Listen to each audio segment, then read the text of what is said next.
Oke, assalamualaikum warahmatullahi wabarakatuh. Perkenalkan, nama saya Fajrul Hari dari jurusan Kimia UIN Malang. Kami dari kelompok 2 akan menjelaskan materi studi Quran dan hadis yang berjudul mengenai hadis secara global. Langsung saja kita masuk pembahasan yang pertama mengenai pengertian hadis. Nah, sebelum membahas tentang sejarah perkembangan hadis dari periode pertama hingga terakhir, terlebih dahulu kita ulas pengertian dan kedudukan hadis dalam agama Islam. Hadis sendiri menurut bahasa yang berarti khobar atau berita, atau juga jadid yang berarti baru. Nah, pengertian hadis secara istilah sendiri menurut perbedaan pendapat para ulama disebut sebagai sunnah, yang berarti segala sesuatu yang didapatkan dari Nabi berupa ucapan, perbuatan takrir, ketetapan maupun persetujuan. Sifat fisik atau bentuk pekerti serta biografinya, baik pada masa sebelum kenabian seperti Tahamis yang dikuahi maupun sesudah masa kenabian. Pengertian hadis secara terminologi adalah segala sesuatu yang disandarkan kepada Nabi Muhammad, baik perkataan, perbuatan, persetujuan maupun sifat beliau, semuanya disandarkan pada beliau saja, tidak termasuk yang disandarkan kepada sahabat maupun tabi'in. Sebagian ulama hadis berpendapat bahwa pengertian hadis di atas merupakan pengertian yang sempit. Menurut mereka, hadis mempunyai cakupan yang lebih luas, tidak hanya terbatas pada apa yang disandarkan kepada Nabi saja, tetapi termasuk juga di dalam segalanya yang disandarkan kepada sahabat, hadis mauquf, dan yang disandarkan pada tabi'in. Selanjutnya kita masuk pembahasan ke sejarah hadis. Nah, secara perkembangan hadis sendiri merupakan masa atau periode yang telah dilalui secara perkembangan hadis sendiri merupakan masa atau periode yang telah dilalui oleh hadis dari masa lahirnya dan tumbuh dalam pengenalan, penghayatan, dan pengamalan umat dari generasi ke generasi, terhitung mulai pada masa kemunculannya di zaman Nabi. Nah, kami di sini akan menjelaskan sejarah perkembangan hadis dalam 7 periode, antara lain pada masa kedua periode antara lain pada masa Rasulullah dan masa Khulafaur Rasyidin. Kedua periode tersebut akan kami jelaskan lebih detail berikut ini. Sesuai dengan perkembangan hadis, ilmu hadis selalu mengiringi sejak masa Rasulullah, sekalipun belum dinyatakan sebagai ilmu secara eksplisit. Ilmu hadis muncul bersamaan dengan mulainya periwayatan hadis yang disertai dengan tingginya perhatian dan selektivitas sahabat dalam menerima riwayat sampai kepada mereka. Nah, dengan cara yang sangat sederhana, ilmu hadis sangat berkembang sedemikian rupa seiring dengan berkembangnya masalah yang dihadapi. Pada masa Nabi hidup di tengah sahabat, hadis tidak ada persoalan karena jika menghadapi suatu masalah atau skeptis dalam suatu masalah, mereka langsung bertemu dengan beliau untuk mengecek kebenarannya. Selanjutnya, hadis pada masa Rasulullah. Hadis pada masa Rasulullah merupakan periode yang cukup singkat, yaitu berlangsung selama 23 tahun mulai tahun 13 sebelum Hijriah sampai 11 tahun Hijriah. Dalam menyampaikan hadis sendiri, pada sahabat Rasul menggunakan 3 cara menurut Muhammad Mustafa Azami, yaitu menyampaikan hadis dengan kata-kata, yang kedua menyampaikan hadis melalui media tertulis atau Rasul mendiktikan kepada sahabat yang memindai menulis, yang ketiga menyampaikan hadis dengan praktek secara langsung. Kemudian hadis pada masa sahabat periode ini disebut asar at-tasabut wa al-iqlal min al-riwayati, masa membatasi dan menyedikitkan riwayat. Nabi SAW wafat pada tahun 11 Hijriah. Kepada umatnya, beliau meninggalkan 2 pegangan sebagai dasar bagi pedoman hidup, yaitu Al-Quran dan Al-Hadis. As-Sunnah yang harus dipegang dalam seluruh aspek, yaitu Al-Quran dan Al-Hadis, harus diterima. Hadis jelas merupakan suatu keniscayaan, baik hadis yang diriwayatkan secara lisan maupun tulisan, dan yang terakhir ini jumlahnya sangat sedikit karena semuanya itu melalui informasi yang disampaikan pada para sahabat. Nah, ketelitian sahabat dalam periwayatan hadis. Kebenaran suatu hadis harus diteliti secara cermat karena kedudukan hadis demikian tinggi, yakni sebagai sumber ajaran Islam. Yang kedua, setelah Al-Quran, adanya kekhilafan atau bahkan kesengajaan memalsukan hadis merupakan hal yang dapat dipungkiri dalam sejarah perjalanan hadis. Pada masa sahabat Nabi menyadari akan kemungkinan itu, berikut akan diuraikan mengenai ketelitian mereka dalam periwayatan hadis. Selanjutnya pada masa Abu Bakar As-Siddiq. Menurut Muhammad Al-Zahabi, Abu Bakar merupakan sahabat yang pertama-tama menunjukkan kehati-hatiannya dalam periwayatan hadis. Pernyataan ini didasarkan atas pengalaman Abu Bakar tatkala menghadapi kasus waris untuk seorang nenek. Suatu ketika ada cerita bahwa ada seorang nenek menghadapi Khalifah Abu Bakar meminta hak waris dari harta yang ditinggalkan oleh cucunya. Abu Bakar menjawab bahwa dia tidak melihat petunjuk Al-Quran dan praktek Nabi yang memberikan bagian harta warisan kepada nenek tersebut. Abu Bakar lalu bertanya kepada para sahabat. Al-Mughirah bin Syu'bah menyatakan kepada Abu Bakar bahwasanya telah memberikan bagian waris kepada nenek sebesar 1/6 bagian. Mendengar pernyataan tersebut, Abu Bakar meminta agar Al-Mughirah menghadirkan seorang saksi. Lalu Muhammad ibnu Salamah memberikan kesaksian atas kebenaran pernyataan Al-Mughirah tersebut. Kasus di atas memberikan petunjuk bahwa Abu Bakar ternyata tidak bersegera dalam menerima riwayat hadis. Sebelum meneliti periwayatannya, dalam melakukan penelitian, Abu Bakar meminta kepada periwayat hadis untuk menghadirkan saksi. Yang kedua, pada masa Umar bin Khattab. Umar dikenal sangat hati-hati dalam periwayatan hadis. Hal ini terlihat juga misalnya Umar mendengar hadis yang disampaikan oleh Ubay bin Ka'ab. Umar barulah bersedia menerima riwayat hadis dari Ubay setelah para sahabat lain. Di antaranya Abu Bakar menyatakan telah mendengar pula hadis Nabi tentang apa yang dikemukakan Ubay tersebut. Lalu akhirnya Umar berkata kepada Ubay, "Demi Allah, sungguh saya tidak menuduhmu telah berdusta. Saya berlaku demikian karena saya berhati-hati dalam periwayatan hadis Nabi." Nah, kebijakan Umar melarang sahabat Nabi memperbanyak periwayatan hadis sesungguhnya tidaklah berarti bahwa Umar sama sekali melarang para sahabat meriwayatkan hadis. Namun larangan Umar tampaknya tidak tertuju kepada periwayatan itu sendiri, tetapi dimaksudkan untuk yang pertama, yaitu agar masyarakat lebih berhati-hati dalam periwayatan hadis. Yang kedua, agar periwayatan masyarakat terhadap Al-Quran tidak terganggu. Yang ketiga, pada masa Utsman bin Affan. Secara umum, kebijakan Utsman tentang periwayatan hadis tidak jauh berbeda dengan apa yang telah ditempuh oleh kedua khalifah pendahulunya. Hanya saja langkah Utsman sendiri tidaklah setegas langkah Umar bin Khattab. Utsman pribadi tampaknya memang tidak banyak meriwayatkan hadis. Ahmad ibnu Hanbal meriwayatkan hadis Nabi yang berasal dari riwayat Utsman sekitar 40 hadis saja. Itu pun banyak matan hadis yang terulang karena perbedaan sanad. Nah, demikian jumlah hadis yang diriwayatkan oleh Utsman tidak sebanyak hadis yang diriwayatkan oleh Umar bin Khattab. Yang terakhir, hadis pada masa Ali bin Abi Thalib. Secara umum, Ali barulah bersedia meriwayatkan riwayat hadis setelah periwayat hadis yang bersangkutan mengucapkan sumpah bahwa hadis yang disampaikannya itu benar-benar berasal dari Nabi. Hanyalah terhadap riwayat yang benar-benar telah dipercayainya, Ali tidak meminta periwayat hadis untuk bersumpah. Hal ini terlihat misalnya ketika Ali menerima riwayat dari Abu Bakar As-Siddiq. Terhadap Abu Bakar, Ali tidak memintanya untuk bersumpah. Ali bin Abi Thalib sendiri cukup banyak meriwayatkan hadis Nabi. Hadis yang diriwayatkannya selain dalam bentuk lisan juga dalam bentuk tulisan. Nah, hadis yang berupa catatan isinya berkisar tentang yang pertama, hukuman denda atau diat. Yang kedua, pembebasan orang Islam yang ditawan oleh orang kafir. Yang ketiga, larangan melakukan hukum qisas terhadap orang Islam yang membunuh orang kafir. Yang terakhir yaitu kesimpulan tentang kebijaksanaan Al-Khulafaur Rasyidin tentang periwayatan hadis adalah sebagai berikut.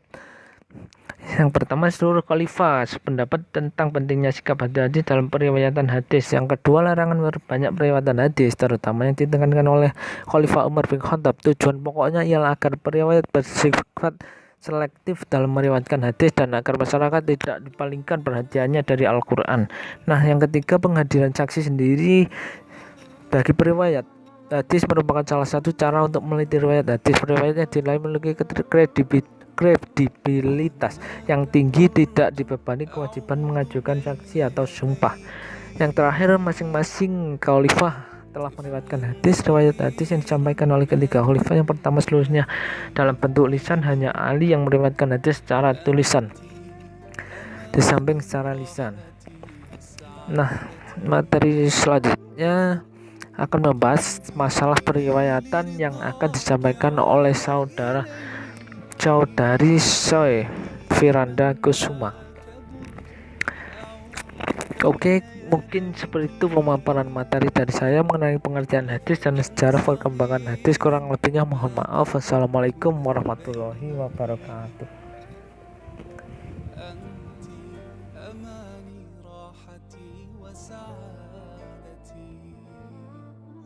Assalamualaikum warahmatullahi wabarakatuh. Saya akan menjelaskan tentang periwayatan. Kata al-riwayat adalah masdar dari kata kerja rawak dan dapat berarti al-naql, penukilan, al-zikr, penyebutan, al-fatal, pemintalan. Dan dalam bahasa Indonesia dapat diterjemahkan dengan periwayatan. Dalam ilmu hadis, ketika ungkapan al-riwayat yang dimaksud adalah periwayatan hadis. Sedangkan menurut istilah ilmu hadis ialah kegiatan penerimaan dan penyampaian hadis serta penyandaran hadis itu dalam rangkaian para periwayatnya dengan bentuk-bentuk tertentu. Orang yang melakukan periwayatan hadis disebut dengan al-rawi, dan apa yang diriwayatkan dinamai dengan al-marwi. Sedangkan susunan rangkaian para periwayat dinamakan dengan sanad. Ada juga yang menyebut dengan isnad. Dan kalimat yang disebutkan sesudah sanad disebut dengan al-mat. Dalam proses periwayatan hadis terdapat beberapa bentuk. Bentuk periwayatan mencakup al-tahammul atau pengambilan riwayat dan al-ada atau penyampaian riwayat. Bentuk-bentuk tersebut ialah yang pertama mendengarkan atau al-sima. Bentuk al-sima merupakan bentuk paling tinggi dan kuat di antara bentuk periwayatan lainnya. Yang dimaksud dengan al-sima ialah ketika seorang asyik atau guru membaca dan al-talib atau murid mendengarkannya. Baik sang guru tersebut membacakan berdasarkan hafalan maupun membaca dari kitab. Sedang sang murid menuliskan apa yang ia dengar atau hanya mendengarkan saja tanpa menuliskannya. Yang kedua ialah membaca atau al-qiraah.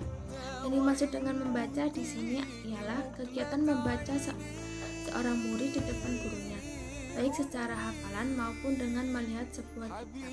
Apabila bacaannya bukan hafalan atau tidak pula dengan membaca dari kitab, melainkan dengan mendengar orang lain membaca di depan gurunya, maka untuk orang tersebut disyaratkan harus hafal bacaannya. Yang ketiga ialah ijazah atau al-ijazah. Yang dimaksud ijazah di sini ialah memberikan izin periwayatan baik secara ucapan maupun tulisan. Bentuk ijazah ini adalah seperti halnya ucapan seorang guru kepada murid. Contohnya, saya memberikan ijazah kepadamu untuk meriwayatkan kitab Sahih Al-Bukhari. Yang keempat ialah memberi atau al-munawalah. Yang dimaksud dengan istilah memberi atau al-munawalah ini ialah tindakan pemberian sebuah kitab atau sebuah hadis tertulis oleh seseorang supaya disampaikan dan diriwayatkan. Al-munawalah terdiri dari beberapa bentuk yang tidak sama tingkatan lemah dan kuatnya. Yang kelima ialah menulis atau alkitab. Misalnya, seorang guru menulis sendiri atau dengan memerintahkan orang lain untuk menuliskan beberapa hadis kepada orang yang ada di hadapannya untuk menimba ilmu darinya, atau seseorang lain yang berkirim surat padanya. Kekuatan kepercayaan orang itu tentu tidak bisa menandingi orang yang datang menemui sendiri, karena dia bisa langsung melihat tulisan gurunya atau tulisan pembantunya yang langsung diawasi dan diakuinya. Ini tentu berbeda dengan orang yang tidak hadir dan hanya mengirim surat atau kurir saja. Yang keenam ialah memberitahukan atau al-i'lam. Yang dimaksudkan dengan memberitahukan ialah tindakan seseorang yang mengabari muridnya bahwa kitab atau hadis ini termasuk riwayat darinya atau dari yang didengarnya dari seseorang atau fulan tanpa memberi ijazah untuk menyampaikannya. Mayoritas ulama memperbolehkan bentuk seperti ini dan dijadikan sebagai salah satu bentuk penanggungan hadis al-tahammul. Yang ketujuh ialah wasiat atau al-wasiyah. Bentuk wasiat jarang terjadi. Wasiat adalah penegasan dari seorang guru sewaktu hendak bepergian atau mendekati saat-saat kematiannya, yaitu berwasiat kepada seseorang tentang kitab tertentu yang diriwayatkan. Terkait hukum periwayatan dengan bentuk ini, sebagian ulama salaf memperbolehkan orang yang mendapat wasiat untuk meriwayatkan kitab dari orang yang mewasiatkannya. Menurut mereka, wasiat itu sama dengan cara pemberitahuan dan termasuk jenis pemberian. Dengan wasiat, sang guru seolah-olah telah memberi sesuatu kepada muridnya dan memberitahukan bahwa sesuatu itu termasuk riwayatnya. Hanya saja lafaz-lafaznya saja yang tidak jelas. Yang kedelapan ialah penemuan atau al-wijadah. Menurut Subhi Sholih, bentuk ini adalah sumber hadis yang tidak pernah diketahui orang Arab pada umumnya. Para ulama hadis menjadikannya suatu metode pengambilan ilmu dari sahifah bukan dengan cara mendengar ijazah maupun munawalah. Fungsi hadis terhadap Al-Quran. Yang pertama, sebagai bayanul takrir. Dalam hal ini, posisi hadis sebagai takrir atau penguat, yakni memperkuat keterangan dari ayat-ayat Al-Quran di mana hadis menjelaskan secara rinci apa yang telah dijelaskan oleh Al-Quran, seperti hadis tentang sholat, zakat, puasa, dan haji, merupakan penjelasan dari ayat sholat, ayat zakat, ayat puasa, dan ayat haji yang tertulis dalam Al-Quran. Nabi Shallallahu Alaihi Wasallam bersabda, sesungguhnya Allah Subhanahu wa Ta'ala memanjangkan kesempatan kepada orang-orang zalim. Apabila Allah menghukumnya, maka Allah tidak akan melepasnya. Hadis tersebut cocok dengan firman Allah Subhanahu wa Ta'ala yang artinya, dan begitulah azab Tuhanmu apabila dia menazah penduduk negeri yang berbuat zalim. Quran Surat Hud ayat 102. Yang kedua ialah sebagai bayanul tafsir. Dalam hal ini, hadis berfungsi sebagai tafsir Al-Quran. Hadis sebagai tafsir terhadap Al-Quran terbagi setidaknya menjadi 3 macam tafsir, yakni sebagai tafsirul mujmal. Dalam hal ini, hadis memberikan penjelasan terperinci terhadap ayat-ayat Al-Quran yang bersifat umum, sering dikenal dengan istilah sebagai bayanul tafsir atau bayanul tafsir. Contoh, ayat-ayat Al-Quran tentang sholat, zakat, puasa, dan haji diterangkan secara garis besar saja. Maka dalam hal ini hadis merincikan tata cara mengamalkan sholat, zakat, puasa, dan haji agar umat Muhammad dapat melaksanakannya seperti yang dilaksanakan oleh Nabi. Seperti dalam Quran Surat An-Nisa ayat 11 yang artinya Allah mensyariatkan bagimu tentang anak-anak, yaitu bagian seorang anak laki-laki sama dengan bagian 2 anak perempuan. Yang ketiga ialah sebagai bayanul naski. Dalam hal ini, hadis berfungsi sebagai pendelet atau penghapus hukum yang diterangkan dalam Al-Quran.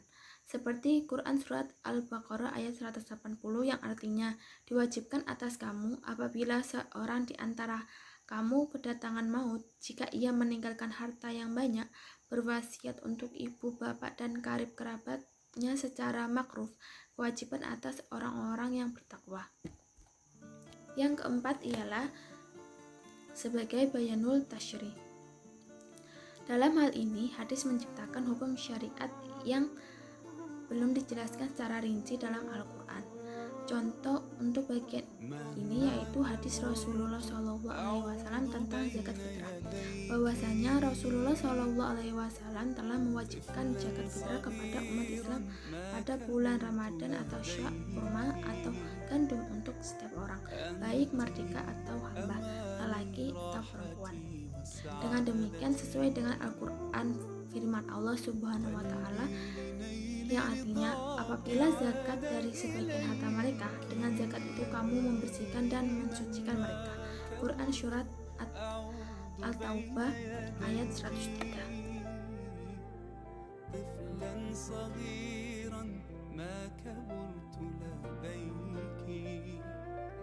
Assalamualaikum warahmatullahi wabarakatuh. Saya Ihda Aimatun Zulfa. Di sini akan menjelaskan mengenai takhrij. Yang pertama adalah pengertian takhrij. Takhrij menurut bahasa mempunyai beberapa makna. Yang paling mendekati di sini adalah kharaja yang artinya nampak dari tempatnya. Kemudian ada kata al-ikhraj yang artinya menampakkan dan memperlihatkannya. Al-makhraj artinya tempat keluar. Akhraja al-hadis wa kharajahu artinya menampakkan dan memperlihatkan hadis kepada orang dengan menjelaskan tempat keluarnya.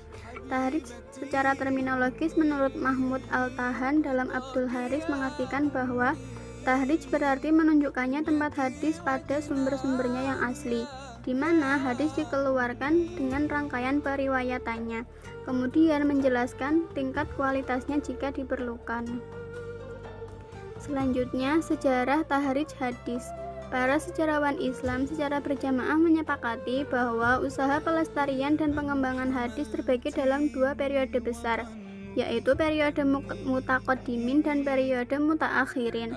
Periode mutaqaddimin dibagi lagi menjadi beberapa tahap atau masa, yaitu masa turunnya wahyu, masa khulafaur rasyidin, masa sahabat kecil dan tabi'in, masa pembukuan hadis, masa pentasihan dan penyaringan hadis. Sekitar pada masa yang terakhir inilah Imam Bukhari menulis kitab yang terkenal dengan nama Al-Jami' Al-Sholih, disusul Imam Muslim. Kalau para ulama mutaqaddimin menghimpun hadis dengan menemui sendiri para penghafalnya, maka ulama mutaakhirin menukil dari kitab-kitab susunan ulama mutaqaddimin.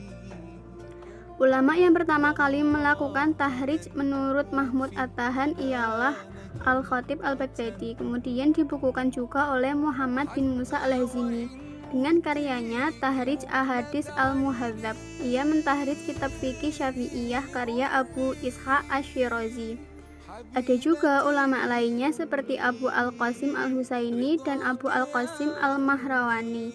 Karya kedua ulama ini hanya berupa manuskrip saja. Pada perkembangan berikutnya, banyak bermunculan kitab-kitab tersebut yang berupaya mentahrij kitab-kitab dalam berbagai disiplin ilmu agama. Di antara kitab-kitab yang masyhur selain karya Muhammad bin Musa Al-Hazimi tersebut yaitu kitab Tahrij Ahadits Al-Mukhtasar Al-Kabir karya Muhammad bin Ahmad Abdul Al-Hadi Al-Madasi, Nasab Ar-Rayah li Ahadits Al-Hidayah, dan Tahrij Ahadits Al-Kasyaf, keduanya karya Abdullah bin Yusuf Al-Zailai. Kemudian ada Al-Badr Al-Munir fi Tarikh Al-Ahadits wa Al-Atsar Al-Waqi'ah fi Syarh Al-Kabir karya Ibnu Al-Mulaqin. Selanjutnya adalah urgensi tahrij. Sebagai sumber ajaran agama setelah Al-Quran, hadis memiliki kedudukan yang sangat penting dalam Islam. Namun tidak seperti Al-Quran yang mendapat penjagaan langsung dari Allah SWT, hadis memang menghadapi dilema seputar keautentikannya. Ada beberapa yang menyebabkan pentingnya kegiatan tahrij al-hadis. Di antaranya adalah: pertama, mengetahui asal-usul riwayat hadis yang akan diteliti, mengetahui seluruh rawi, mengetahui syahid dan mutabi dalam sanad untuk menentukan kualitas suatu hadis. Selanjutnya adalah metode tahrij. Pertama, metode nama indeks nama sahabatnya. Metode ini digunakan ketika nama perawi sahabatnya diketahui. Pengguna metode ini harus meyakini terlebih dahulu sosok sahabat yang meriwayatkan hadis yang akan ditahrij, untuk kemudian melakukan penelusuran hadis pada buku atau literatur yang metodologi penulisan hadisnya berdasarkan urutan nama-nama sahabat.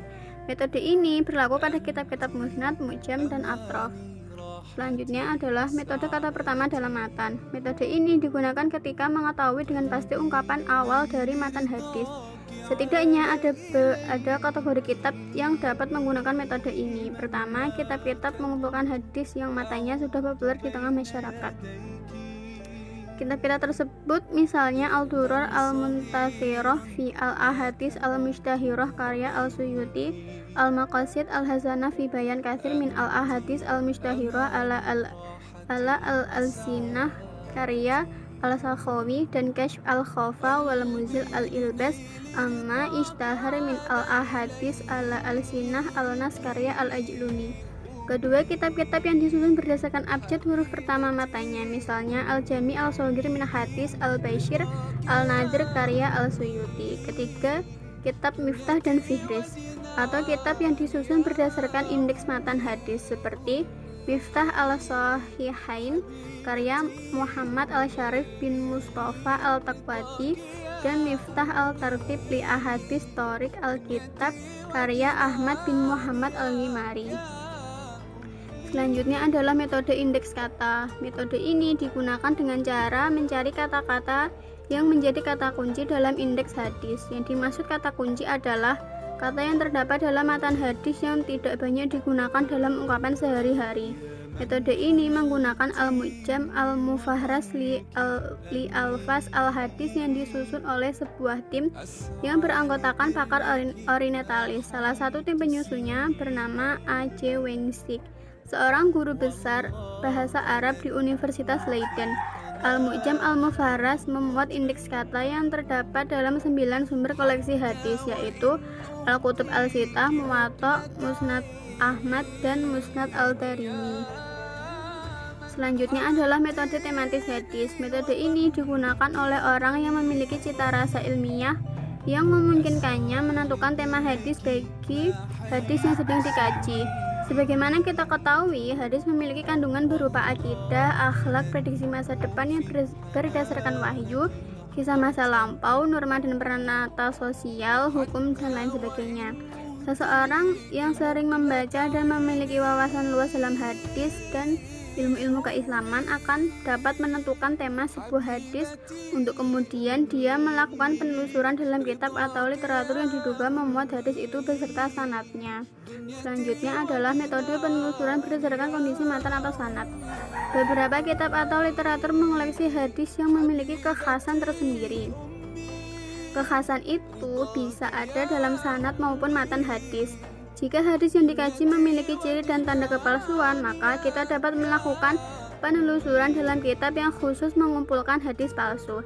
Jika hadis yang dikaji diasosiasikan kepada Allah Ta'ala atau yang kita kenal sebagai hadis qudsi, maka kita melakukan penelusuran terhadap kitab atau literatur yang memuat hadis-hadis qudsi. Kemudian, jika sanad hadisnya terdapat periwayatan bapak dari anak, riwayah al-aba'an al-abna, maka kita melakukan penelusuran dalam kitab yang khusus mengoleksi hadis-hadis periwayatan bapak dari anak. Jika sanad hadisnya ternyata berupa musalsal, maka kita menelusuri hadisnya dalam kitab yang khusus mengumpulkan hadis musalsal. Selanjutnya adalah manfaat tahrij hadis.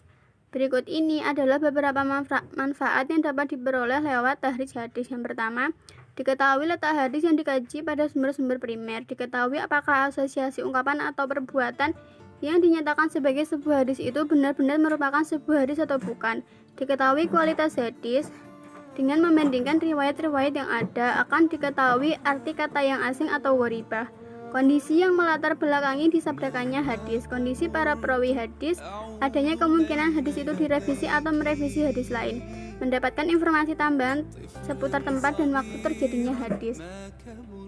Dan ini adalah kesimpulan mengenai hadis. Yang pertama, hadis ialah semua yang datang dari Rasulullah, baik berupa perkataan, tindakan, ataupun ketetapan beliau. Ilmu hadis selalu mengiringi sejak masa Rasulullah Shallallahu Alaihi Wasallam, sekalipun belum dinyatakan sebagai ilmu secara eksplisit. Dalam periwayatan hadis terdapat beberapa bentuk. Bentuk periwayatan mencakup al-tahammul dan al-ada. Bentuk-bentuk tersebut yakni mendengar, al-sima, membaca al-qiraah, ijazah, al-ijazah, memberi al-munawalah, menulis alkitab, memberitahukan al-i'lam, wasiat al-wasiyah, penemuan al-wijadah. Tahrij hadis adalah segala yang menunjukkan tempat hadis pada sumber aslinya, serta yang mengeluarkan hadis tersebut dengan sanadnya dan menjelaskan derajatnya ketika diperlukan. Urgensi tahrij diantaranya adalah mengetahui usul riwayat hadis yang akan diteliti, mengetahui seluruh rawi, mengetahui syahid dan mutabi dalam sanad, dan untuk menentukan kualitas satu hadis. Metode tahrij hadis ada 5, yaitu metode indeks nama sahabatnya, metode kata pertama dalam matan, metode indeks kata, metode tematis hadis, dan metode penelusuran berdasarkan kondisi matan atau sanad. Fungsi hadis dalam ajaran Islam adalah ungkapan atau perbuatan yang dinyatakan sebagai sebuah hadis itu benar-benar merupakan sebuah hadis atau bukan. Dan fungsi hadis terhadap Al-Quran adalah sebagai bayanul takrir, sebagai bayanul tafsir, sebagai bayanul naskhi, dan sebagai bayanul tashfi'. Demikian penjelasan dari kelompok kami. Terima kasih. Mohon maaf apabila ada kekurangan dan ada kesalahan. Wassalamualaikum warahmatullahi wabarakatuh.